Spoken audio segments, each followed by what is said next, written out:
Let's see. Oh yeah, here. What was the recruiting process like for you as a D3 level? So you'll know him, Jalen Smith, one of my teammates in high school. Video coming soon too. Yeah, he got recruited to the school I went to, Illinois Wesleyan. He didn't end up going there, but as they were recruiting him, they found out about me through that.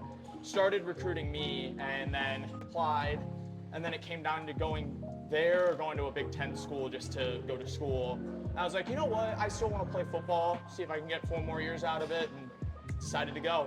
And how would you look back on that? Reflect, like, are you happy with the decision you made? Definitely. Yeah, I think I made the right decision because also it kind of put me on my career path now. Biggest thing in weightlifting, like one of the biggest aspects, there's 2 things. There's the training and there's the nutrition.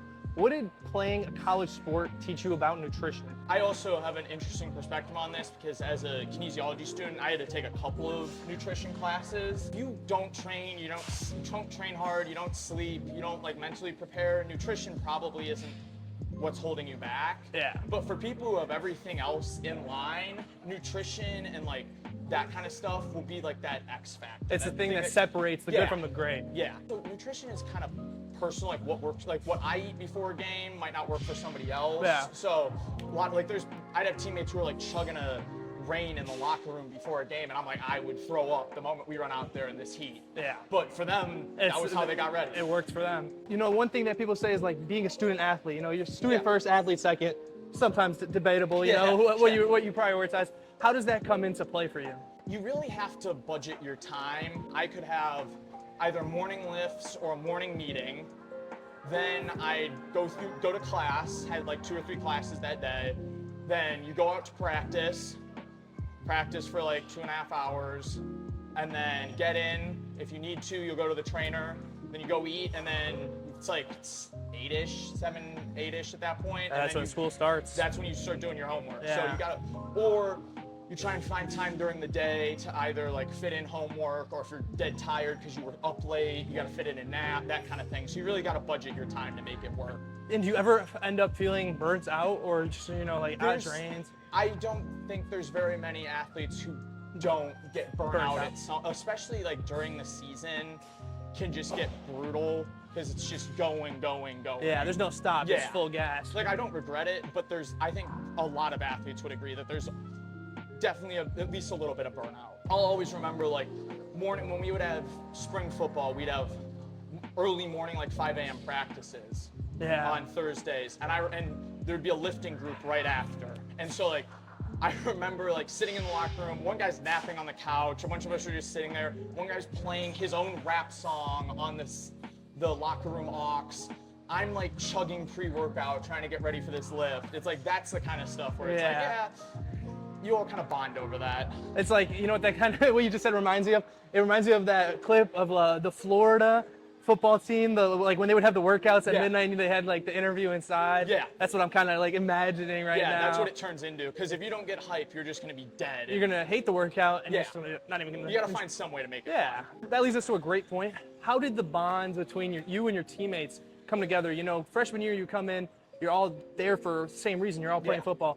How does that click work? You know, you're working as team sport. Was there any disconnects or like what? Just take me through that. I mean, for football, it's a little unique because like I know a lot of the other sports, like each grade tends to be very close.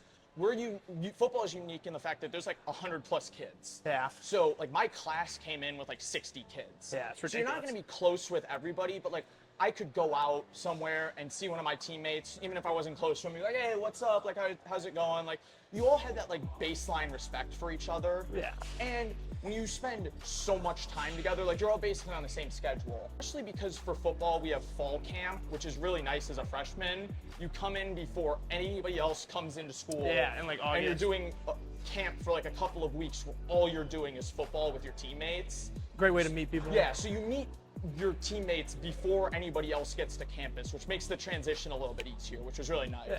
What's one thing that you learned from football, playing football at the college level, that you think would translate past, you know, football now that you've graduated and are moving on? Even if you don't want to, you just gotta be consistent and show up every day and do the stuff. Because like I'll tell you, and my whole team would probably agree, there are days where like you don't want to go to practice.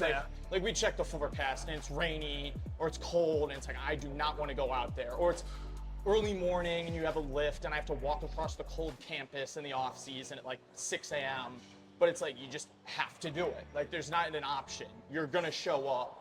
And I think that's a great like life lesson right there. Some stuff just has to be done whether you feel like it or not. The last question I got for us is for you actually is, what's one thing you'd say, you know, when people think of sports, you know, we got the D3 level, D2, D1, JUCO.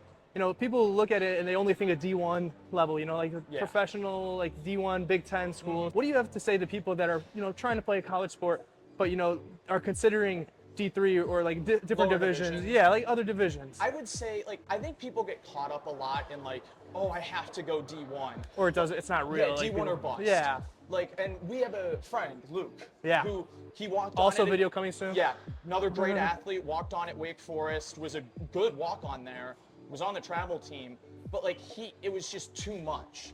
Like, I think a lot of it is finding a school that works for you, that fits you. Like Wesleyan fit me. It was good for what I needed. I liked it there.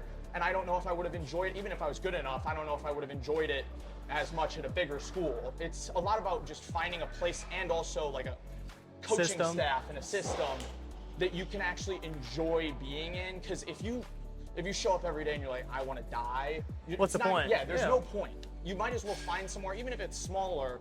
And also, sometimes smaller schools, you can get a really good education. Yeah. Like for me, we only had 1,700 kids, so like I knew my professors. Yeah. Like I'd have them multiple times. By the time I graduated, like a First name basis, yeah, basically. They're like I still email some of them. They're giving me letters of rec for Yeah, stuff. it's Like, awesome. You get to know your professors at a smaller school, which you can't as much at a bigger school where like you're one of maybe over 1,000 kids. They'll see that. I mean, like think about like my school, 48,000 undergraduates. It's like Yeah.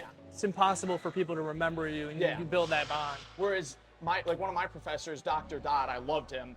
Like he had me since sophomore year, actually maybe in freshman year. Since then, I would talk to him every time I saw him on campus from that point. And that was true of a lot of my friends who would like know their professors really well. So I think there's something to be said for just finding the right fit rather than what's like the coolest school you Yeah, can go to. trying to build social credit. Yeah. You know, it's like do what's right for you. Well, and you see it a lot with the transfer portal now. Kids will sign on to a bigger school because they want to go to like a Bama or like an SEC school, Big Ten school, something like that, because that's the big school. And then they transfer out because they realize this just isn't like What I this was is- looking for. Yeah. They recruited me to get bodies. They didn't value me as much. As a player and a human being. Yeah, that- I want to go somewhere that actually values me and is trying to make me a better person. Because like the phrase our coach used when we were getting recruited was, and I'm sure a ton of coaches use this, is you got 4 years of college sports and then 40 years of your career. Yeah. So the 40 years matters a lot more than just the 4 years. Yeah. Unless you're like a Going 5-star and you're League like gonna go bounds. to the league. Yeah. Appreciate the Good workout. lift. This is my boy Chris. I'll throw his Instagram yeah. in there. Chris Appreciate it. Clout Lifts. Start Yeah, I need to posting post again. on that You again, used to be dude. posting Bring on it that. back. But I do appreciate it. Of course. Hope you guys enjoyed. Yeah. Hope you guys learned something. Glad to be What on. it takes to be an athlete, Yeah, college a athlete. little bit of it. Yeah, appreciate There it. you go. I'll see you. This always blows my mind. There are so many levels to everything that is insane to think about. When you think about how deep the level of experience or how deep the level of knowledge goes in something, it just doesn't stop.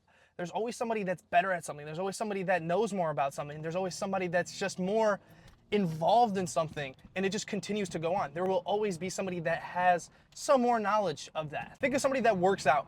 Somebody that's never been to the gym can talk to somebody that goes to the gym once or twice a week, and they'll sound like Einstein to them. The person that goes to the gym once or twice a week talks to somebody that was a college athlete, and they sound like Einstein to them. That college athlete will talk to a professional athlete and then be like mind blown even more. This always reminds me that you gotta be humble. You have to understand that as much as you might know in something, there are people that will know things that you don't. Be open to learning, be open to understanding what they have, and try to absorb it from them, because you can always learn more.